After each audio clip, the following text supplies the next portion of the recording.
नमस्कार, आपका स्वागत है। प्रिय विद्यार्थियों, हम सूरदास के पदों की व्याख्या कर रहे हैं। इससे पूर्व भी हमने सूरदास के 2 पदों की व्याख्या की है। अब हम उसी क्रम में आज सूरदास के एक और बहुत ही सुंदर पद की व्याख्या यहाँ पर करेंगे। प्रिय विद्यार्थियों, सूरदास के जो पद आपके पाठ्यक्रम में संकलित हैं, वे मुख्य रूप से भ्रमर गीत से लिए हुए हैं। प्रिय विद्यार्थियों, पिछली बार भी मैंने बताया था, एक बार पुनः दोहरा दूं। सूरदास के जो पद मिलते हैं वे सूर सागर ग्रंथ में संकलित हैं, और उस सूर सागर ग्रंथ में एक जो भाग है वह है भ्रमर गीत का।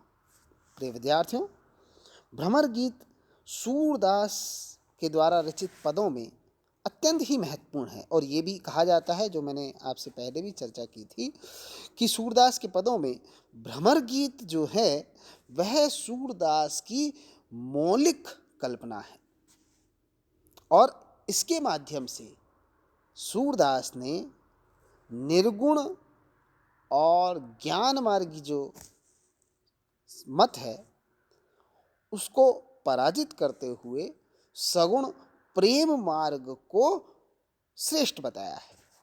और यही उनका औचित्य भी था। जैसा कि आप सभी जानते हैं कि सूरदास कृष्ण के प्रेम में रमे हुए थे, और वे प्रेम मार्गी थे, और उन्होंने जीवन भर श्री कृष्ण के सगुण लीला अवतारों का गुणगान किया। तो एक तरह से भ्रमर गीत निर्गुण पर सगुण की विजय का काव्य है, जो कि सूरदास के द्वारा रचित है। प्रिय विद्यार्थियों, थोड़ा सा हम प्रसंग की भी चर्चा कर लें। मैंने बताया था कि कृष्ण ब्रज को छोड़कर मथुरा आ जाते हैं और अपने पिता और माता वासुदेव और देवकी को मुक्त करवाते हैं। और जैसा कि हम जानते हैं कि उसके बाद वो कभी भी ब्रज लौट करके नहीं गए, लेकिन ब्रज में जो गोपियां हैं, जो राधा है, संपूर्ण ब्रज जो है उन्हें बहुत प्रेम करता है, और उनके विरह में निरंतर उनकी प्रतीक्षा कर रहा है। कृष्ण को पता है कि वो वहाँ नहीं जा पाएंगे, तो वह अपने एक मित्र, जो कि जिसका नाम उद्धव है, उस उद्धव को अपना संदेश लेकर के गोपियों के पास भेजते हैं, और उद्धव और गोपियों में जो संवाद होता है वही भ्रमर गीत है। उद्धव जो कि निर्गुण ज्ञान मार्गी हैं, और गोपियाँ जो कि सगुण कृष्ण के लीलावतारों का गुणगान करते हुए प्रेम मार्गी हैं। तो एक तरफ प्रेम मार्गी गोपियाँ हैं, और दूसरी तरफ निर्गुण मार्गी उद्धव है। उद्धव जो थे वो ज्ञान को प्रेम से श्रेष्ठ मानते हैं, और कृष्ण को ये बात ठीक नहीं लगती। वे चाहते हैं कि प्रेम क्या है इसका स्वाद भी एक बार उद्धव चखें, लेकिन वे खुद भी जानते हैं कि उद्धव के सामने प्रेम की बात करना व्यर्थ है। अतः उन्हें युक्ति सूझती है कि क्यों ना उद्धव को ही गोपियों के पास भेजा जाए। वो जब उनकी स्थिति देखेंगे, उस प्रेम का साक्षात दर्शन करेंगे, तो निश्चित रूप से जो उन्हें वहाँ से सीख मिलेगी वह संसार का कोई भी प्रेमी इनको वह सीख नहीं दे सकता। इसी प्रसंग को इस पद में थोड़ा सा बताया गया है।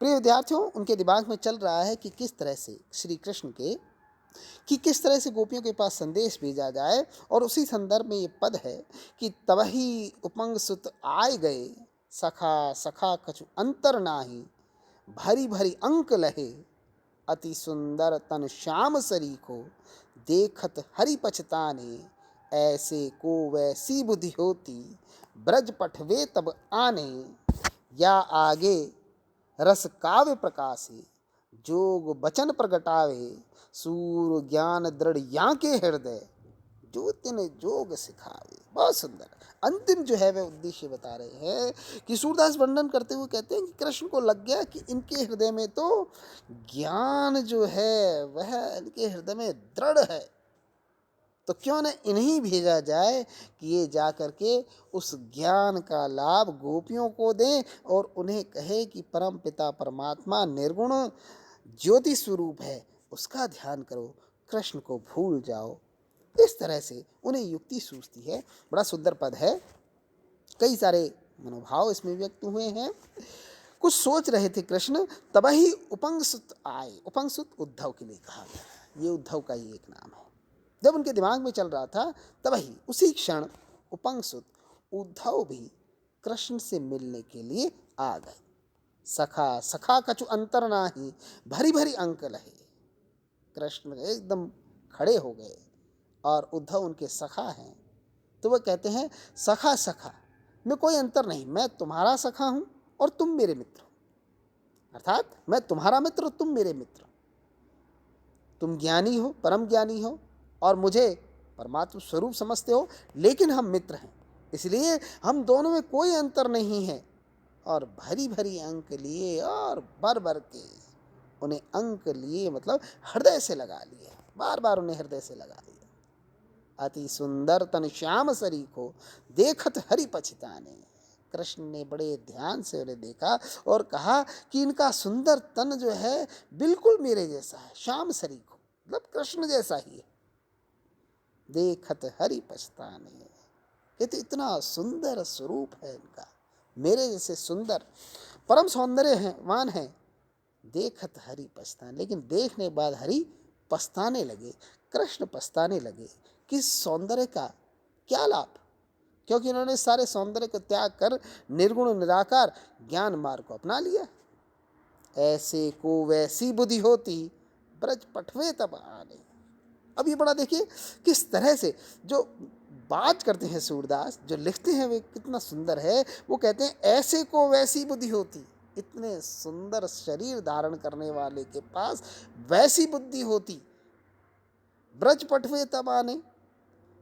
जब इन्हों ब्रज में भेजा जाएगा तब इनको वो बुद्धि आएगी। देखिए वाक चातुर्य है यहाँ पर, वक्रोक्ति है, किस तरह से कहने का ढंग है, घुमा करके कहते हैं ऐसे को वैसी बुद्धि होती। इतना सुंदर शरीर वाले के पास वैसी ही सुंदर बुद्धि होनी चाहिए, लेकिन ये सुंदर बुद्धि कब आएगी? ब्रज पठवे तब आने। इनके पास सुंदर शरीर तो है लेकिन सुंदर मस्तिष्क नहीं है, ये सिर्फ ज्ञान की बात करते हैं। तो इनके पास वह सुंदर बुद्धि तभी आएगी जब इन्हें ब्रज भेजना पड़ेगा। तो ये आवश्यक है कि इन्हें ब्रज भेजा जाए, तभी इनके मस्तिष्क में सौंदर्य की बात आएगी। या आगे रस काव्य प्रकाशे जोग वचन प्रकटावे। क्या किया जाए ऐसे सुंदर शरीर का? इनके आगे कोई रस काव्य की बात करता है, माधुर्य की बात करता है, सौंदर्य की बात करता है, प्रकाश प्रकट करता है, जोग वचन प्रकटावे।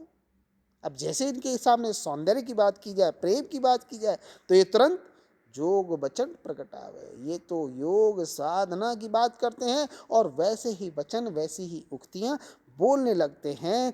तो इनके आगे प्रेम और सौंदर्य की बात करना तो व्यर्थ है। इतना सुंदर शरीर होने के बाद भी जब इनके सामने प्रेम और सौंदर्य की बात की जाती है तो ये तुरंत योग और साधना की बात करने ले आते हैं, शरीर और संसार की नश्वरता की बात करते हैं। इसलिए व्यर्थ है इनके सामने बात करना। इसलिए कहा है या आगे रस काव्य प्रकाश है, जोग वचन प्रकटावे। कोई बात कहना ही व्यर्थ है। जैसे हम बात करते हैं योग साधना की बात करते हैं, सूर ज्ञान दृढ़ या के हृदय, तो फिर कृष्ण को यही सूझता है और वह कहते हैं कि इनके हृदय में ज्ञान जो है वह दृढ़ है। ये दृढ़ संकल्प धारण किया है इन्होंने कि ये हमेशा ज्ञान मार्ग पर चलेंगे, प्रेम मार्ग पर नहीं चलेंगे। तो जूतिन जोग सिखावे, जब इतना ही दृढ़ इन्होंने अपना प्रण लिया है तो क्यों न इन्हें ही भेजा जाए और ये जाकर के उन युवतियों को, मतलब ब्रज में जो गोपियां हैं उनको जाकर के ज्ञान और योग सिखाएं। क्योंकि और तो इस संसार में ऐसा कोई व्यक्ति नहीं हो सकता जो उन गोपियों को प्रेम मार्ग से हटाकर ज्ञान मार्ग की ओर ले आए, क्योंकि यही एक ऐसे व्यक्ति है जिन्होंने अपने हृदय में दृढ़ स्वरूप धारण किया है कि मुझे योग साधना के मार्ग पर ही चलना है। तो क्यों ना इन्हें ही भेजा जाए और ये गोपियों को समझा करके मेरा जो प्रेम पाश है, जो प्रेम और माधुर्य है, उस मार्ग से हटा करके उनको विरह से बाहर निकाल करके और ज्ञान मार्ग की ओर तत्पर करें, उस परम पिता परमात्मा निर्गुण निराकार की ओर संलग्न करें। ये बात कृष्ण के में दिमाग में सूझती है। प्रिय विद्यार्थियों, ये पद बड़ा सुंदर पद है। दो कृष्ण चाहते हैं, कृष्ण के दोनों काम हो जाएंगे। कृष्ण चाहते हैं कि गोपियां जो उनके प्रेम और विरह में बड़ी दुखी हैं, उन्हें कोई संदेश भेजा जाए। और इधर उद्धव हैं जो ज्ञान और योग की बात क्या, प्रेम उनके लिए व्यर्थ है, तो उनका काम हो गया।